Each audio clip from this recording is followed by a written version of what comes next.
ढोपो धमाका चैनल से श्री हनुमान जी के आकाश मार्ग से लंका जाने का जो वृत्तांत है मैं बताने चाहती हूँ, जिसपे कहते हैं सुंदर कांड हनुमान जी का।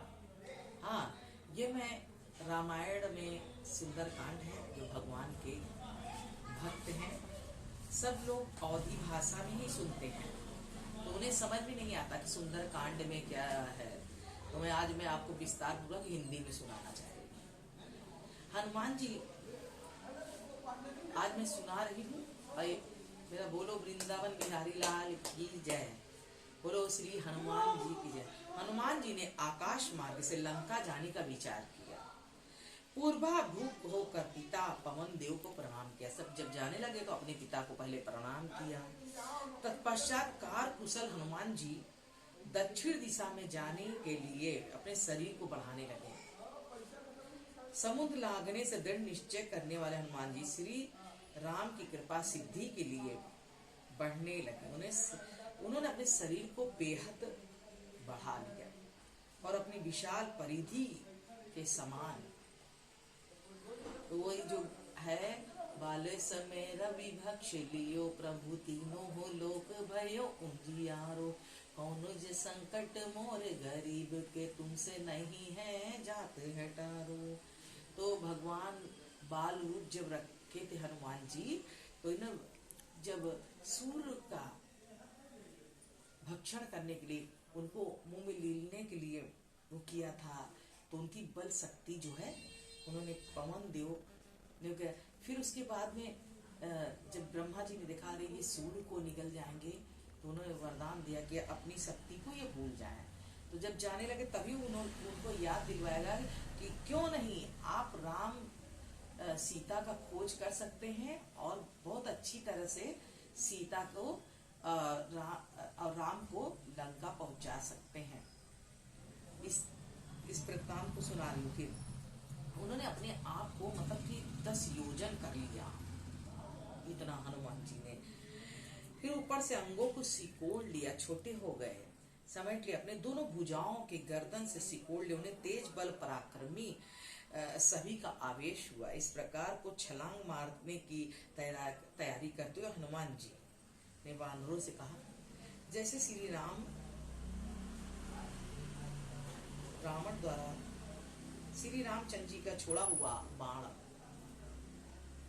वायु वेग से चलता है। जैसे श्री राम जी बाण मारते हैं तो वायु वेग से मतलब हवा में चलता, उसी का श्री रामचंद्र जी को छोड़ा हुआ वायु वेग से चलता हुआ रावण पाणित लंका में जाऊंगा। यदि लंका में जनक नंदनी को नहीं देखूंगा तो उस वेग में स्वर्गलोक में चला जाऊंगा। ऐसा मैं जिस तरह से रामचंद्र जी अपने तीर से मारते हैं हवा में वेग में, जहाँ छोड़ते वहां चला जाता है, उसी तरह मैं लंका में जाऊंगा और सीता जी की खोज करूंगा। अगर वो नहीं मिलेगी तो मैं स्वर्गलोक चला जाऊंगी। यदि स्वर्ग में भी सीता का दर्शन नहीं हुआ होगा तो राक्षस रावण को बांधकर लाऊंगा।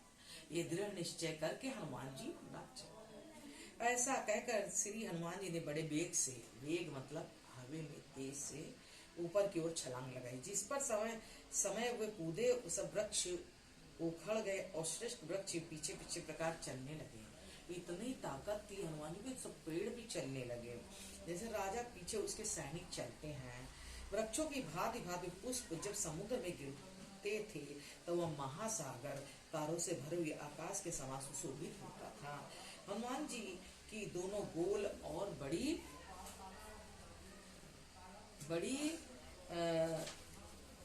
पीले रंग की आंखें चंद्रमा सूर्य के समान प्रकाशित होती थी। जैसे सूर्य चमकता है खूब, उसी तरह उनकी आंखें चमक रही थी। उसकी टेढ़ी पूंछ इंद्र की ऊंच ध्वजा के समान जान पड़ती थी। कांख से होकर निकली हुई वायु बादल से गरजती थी। जैसे यहाँ कांख से निकलती हुई वायु जो है ना, बादल की तरह गरजती थी। महाकपि हनुमान आकाश में पंखधारी पर्वत के समान जान पड़ते थे। उन्हें देखकर देवता गंधर्व चारण उनके ऊपर फूलों की वर्षा करने लगते थे।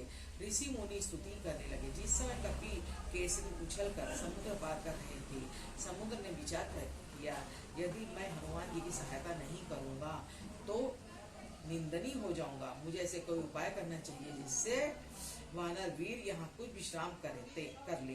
यह शुभ समाचार करके समुद्र ने गिरिश्रेष्ठ मेहनत ने कहा, सैल तुम पानी से ऊपर उठो, जिससे श्रेष्ठ कपिवर तुम्हारे ऊपर काल तक विश्राम कर सके।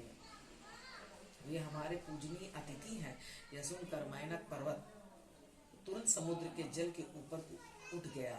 मेनक को देखकर हनुमान ने सोचा, यह कोई विद्य उपस्थित करना चाहता है। हाँ, उन्हें शिखर को अपनी छाती के धक्के से नीचे गिरा दिया। हनुमान जी के द्वारा नीचे देखने पर मेनक बोला, कपि श्रेष्ठ, आप कुछ देर तक मेरे ऊपर विश्राम कर लीजिए। जो पर्वत था जैसे समुद्र में, तो वो ऊपर की ओर हो गया कि हनुमान जी सर्वश्रेष्ठ हैं, आके हमारे ऊपर विश्राम कर लेंगे। हाँ, लेकिन हनुमान जी ने सोचा ये कोई चाल छल कपट है क्या, कि जो मेरे साथ होने वाला है। तो हनुमान जी ललकारने लगे, इनका आस्वादी करके यात्रा कीजिए, आप मेरी पूजनी है। उन्होंने कहा, पर्वत मेनक पर्वत ने कहा कि आप मेरे पूजनी हैं। इस कारण सतयुग की बात, उन दिनों पर्वतों के पंख होते थे। सतयुग में क्या होता, पर्वत जो है उड़ा करते थे। सतयुग में वे संपूर्ण दिशाओं को उड़ते फिरते थे। उनके वेग, उड़ने और आने जाने के देवता ऋषि समस्त प्राणियों को उनके गिरने का भय रहता था।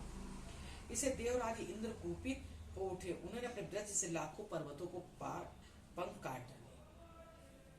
देवराज इंद्र जब एक बार गुस्से हो गए तो उन्हें सब पर्वतों के पर ही काट दिए। वो इंद्र वज्र उठाए मेरे ऊपर आए, किंतु महात्मा वायु ने मुझे समुद्र में गिराकर मेरे पंखों की रक्षा कर दी।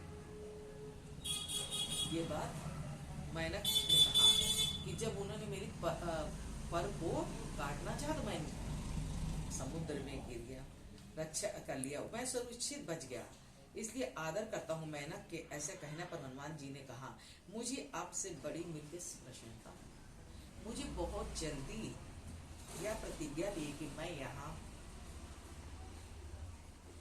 बीच में नहीं ठहर सकता। ऐसा कहकर हनुमान जी मेनक को अपने हाथ से स्पर्श किया। अत्यंत वेग से लंका की ओर चल पड़े। कहा, मैं ज्यादा आराम नहीं कर सकता हूँ, क्योंकि मैंने जो दृढ़ निश्चय किया कि मैं सीधे लंका की ओर हो गए। उसे आभे वरदान जिसे प्राप्त कर समुद्र अंदर चला गया। इस समय देवताओं के मन में हनुमान जी के बल परीक्षा इच्छा हुई। उन्होंने तेजस्वी नाग माता सुरसा से कहा, तुम हनुमान जी के मार्ग में विकराल रूप धारण करके विघ्न उत्पन्न करो। मतलब हनुमान जी को अंदर ना आने दो, अब उनको विघ्न उत्पन्न करो। अगर उन्होंने तुम्हारा उत्पन्न कठिनाई पर विजय प्राप्त कर ली तो हमारा संदेह दूर हो जाएगा। अगर वो तुमसे पार पा गए, तुम्हें हटा के या तुम्हें मार के हनुमान जी लंका में प्रवेश कर गए, तो इससे तो देवताओं के सत्कार पूर्वक इस प्रकार कहने पर देवी सुरसा ने समुद्र के बीच में राक्षसी का रूप धारण किया। वह हनुमान जी को घेर कर उनसे प्रकार बोली, हे देवेश्वरो ने तुम मेरी भक्ष बता मुझे अर्पित किया, अतः मैं तुम्हें खाऊंगी। हनुमान जी को खाने के लिए सुरसा महारानी वो आई। सुरसा अहिन के माता ऐसा कहकर तुरंत अपना विशाल मुंह फैलाकर हनुमान जी को निगल गई, सामने खड़ी हो गई। तो हनुमान जी ने कहा, हे देवी, दशरथ नंदन श्री राम जी के अपने लक्ष्मण और धर्म पत्नी सीता के साथ दंड कारक में आए थे। या रावण ने उनकी यशस्वी भार्या सीता को हर लिया। मैं श्री राम को दूत बनकर सीता जी के पास जा रहा हूँ, अतः श्री राम का कार्य करने के बाद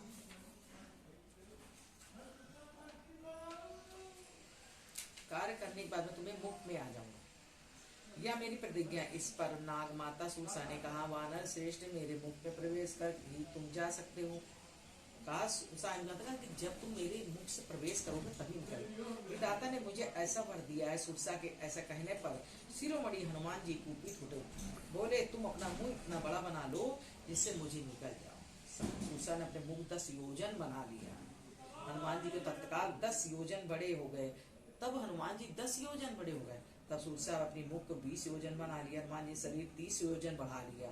इस तरह बढ़ाते बढ़ाते 40 योजन ऊंचा करके फैलाए हुए विशाल मुख को देखकर वायुपुत्र हनुमान ने अपने शरीर क्षण अंगूठे के बराबर छोटा करके सुरसा के मुंह में प्रवेश कर दिया और तुरंत निकल गया।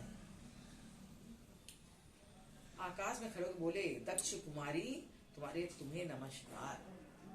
उन्होंने हनुमान जी उनको कहने सुरसा जी कि दक्ष कुमारी तुम्हें नमस्कार। अब मैं विदेह कुमारी सीता के पास जाता हूँ। कपि श्रेष्ठ, तुम भगवान श्री राम की कार्य सिद्धि के लिए सूत पूरक जाओ।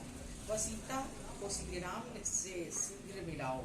उस वायु आकाश में पवन नंद हनुमान जी गरुड़ के समान वेग में चले। इस प्रकार हनुमान जी सिंहिका नाम वाली राक्षसी देखा, तब विचार करने लगे कि इसे खा लेने पर बहुत दिनों के लिए मेरा पेट भर जाएगा। सिंहिका वो राक्षसी थी जो रावण का पूरा दरबार का पहरेदार थी, वो देख रही थी। ऐसा सोचकर उस राक्षसी ने हनुमान जी को छाया पकड़ ली, हनुमान जी की छाया पकड़ ली। छाया पकड़ कर सोची आज तो बड़ा भोजन मिल गया, बहुत अच्छी तरह खाऊंगी। छाया पकड़ी जाने पर बानर वीर हनुमान जी की गति कम हो गई, धीरे हो गई। उसी में उन्होंने विकराल मुख वाली राक्षसी को देखकर अपने शरीर विशालकाय बना लिया। सिंहिका के मर्म स्थानों को अपना लक्ष्य बनाया। कौन? हनुमान जी ने कहा अरे इसने मुझे वो कर लिया और इसको मैं लक्ष्य बनाता हूँ। अपने शरीर को छोटा करके उनके मुख के तीखे नखों से राक्षसी ने मम स्थान बिदर कर डाला। वे पर बाहर निकल आए। यह देख आकाश में विचरने वाली प्राणी बोले, कपिवर इस दिशा विशालकाय प्राणी को मारकर आपने अच्छा किया। उन्होंने सिंहिका राक्षसी को मार दिया। अब बिना किसी विघ्न बाधा के अपना अभीष्ट कार्य सिद्ध करें। योजन के अंत में पूरे समुद्र के पार पहुंचकर जैसे हनुमान जी ने सबकी ओर दृष्टि डाली, तब भांति भांति वृक्षों सुशोभित लंका नामक द्वीप देखा, जिसे देखकर उस विशाल रूपी संकुचित करके वास्तविक रूप स्वरूप में आ गए। इस प्रकार दानवों और सर्पों से भरे हुए महासागर में बलपूर्वक लांग कर उसके ऊपर उतर गए। अमरावती समान सुशोभित लंका की शोभा देखने लगे। हनुमान जी लंका प्रवेश कर उसका वर्णन किया। उसकी का वर्णन करेंगे भगवान हनुमान जी। महाबली हनुमान जी समुद्र को पार करके लंका के पास देखा और अद्भुत शोभा देखा, पता शोभमान हो रहा था। धीरे लंका के पास गए, उसके चारों ओर खाइयां तो उनकी जातियों के कमल खिलते, कई कई जातियों के कमल भी खिले थे। सीता को हर लाने के कारण रावण लंकापुरी रक्षा का विशेष प्रबंध कर दिया था और राक्षस इधर उधर घूम रहे थे। चार दीवारी घिरी थी, पर्वत समान ऊंचे भवन भरे थे, सफेद ऊंची सड़कें पूरी ओर से घिरे थे। उसके फाटक में चारों तरफ बंद थे और सोने के बने होते। दीवारों में लता वेगों से चित्र से सुशोभित थे। लंका भयानक राक्षसी से उस तरह भरी थी जैसे पाताल भोगवती पूरी नागों से भरी रहती। उसकी रचना सुंदर ढंग से की गई। उस नगर की बड़ी भारी चौकसी देखकर हनुमान जी इस प्रकार विचारने लगे कि इस तरह कार्य किया जाए जिससे जानकी जी से भेंट हो जाए। लंका में पहुंच उन्होंने सोचा कि इस तरह से माता सीता से मेरी भेंट हो जाए। रावण की इस पुरी में जाना बहुत कठिन है, तो तभी पे जानकी की खोज करूं। सूर्यास्त हो जाने पर रात के समय भगवान हनुमान जी अपने शरीर को छोटा बना लिया और लंका पुरी में घुस गए। उसे भवनों को लंबी लंबी पंक्तियां स्वर्ण खंभों से जालियों से सुबह सोने के बने हुए फाटक लंका की ओर रमणीक बन रहे, बहुत सुंदर लगे। पहुंचकर हनुमान जी उछल कर उसके कोठे पर चढ़े और गर्जना करने लगे, वंचारी वानर तू कौन है? लोगों ने पूछा, राक्षसों ने पूछा वंचारी वानर तू कौन है? रावण की सेना सब ओर से इस प्रकार पुरी की रक्षा करती है, अतः इस लंका में प्रवेश नहीं कर सकता। वीरवर हनुमान अपने सामने खड़े हुए। लंका बोले, क्रूर स्वभाव वाली नारी, पहले ये तो बता तू कौन है? हनुमान जी ने पूछा। हनुमान जी की बात सुनकर कुपित हो बोली, मैं इस नगरी की रक्षा करती हूँ, मेरी आज्ञा के बिना इस पुरी में प्रवेश करना किसी के लिए असंभव नहीं है। तू मुझे परास्त किए बिना आज पुरी में नहीं घुस सकता। लंकिनी साथ ही लंका में बड़ी भयंकर गर्जना करे। वानर श्रेष्ठ हनुमान जी बड़ी जोर से एक थप्पड़ मारा। अपमान होकर कपि श्रेष्ठ हनुमान से बड़े जोर से नाद किया और कुपित होकर लंका को धक्का मुक्की की अवस्था ऐसा पृथ्वी गिर पड़ी। जो अभिमान शून्य गर्द वाली बोली, आप मेरे प्राण न लीजिए, मैं स्वयं लंकापुरी हूँ। वो लंकापुरी उसका नाम ही था। अपने पराक्रम मुझे परास्त कर दिया। कपिश्रेष्ठ वानरश्रेष्ठ, मैं एक अच्छी बात कहती हूँ, ब्रह्मा जी ने मुझे वरदान दिया था कि कोई वानर तुम्हें अपने पराक्रम से वश में कर ले, तब मुझे समझ लेना चाहिए कि राक्षसों का अंत का समय। अतः रावण पदी लंका में प्रवेश कीजिए, सती जनक नंदिनी सीता की खोज कीजिए। लंका की वो बोली, अब तुम सीता की खोज करो। शेष राक्षसी लंका को अपने पराक्रम से परास्त करके कवि कुंजर हनुमान लंका के भीतर घुस गए।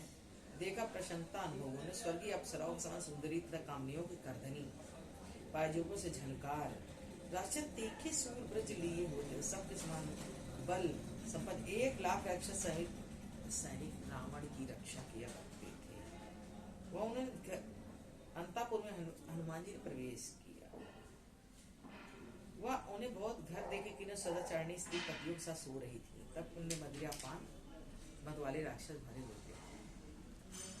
इसी तरह जब वो अंदर गए तो देखा सब रमण कर रही थी, सब सो रही थी।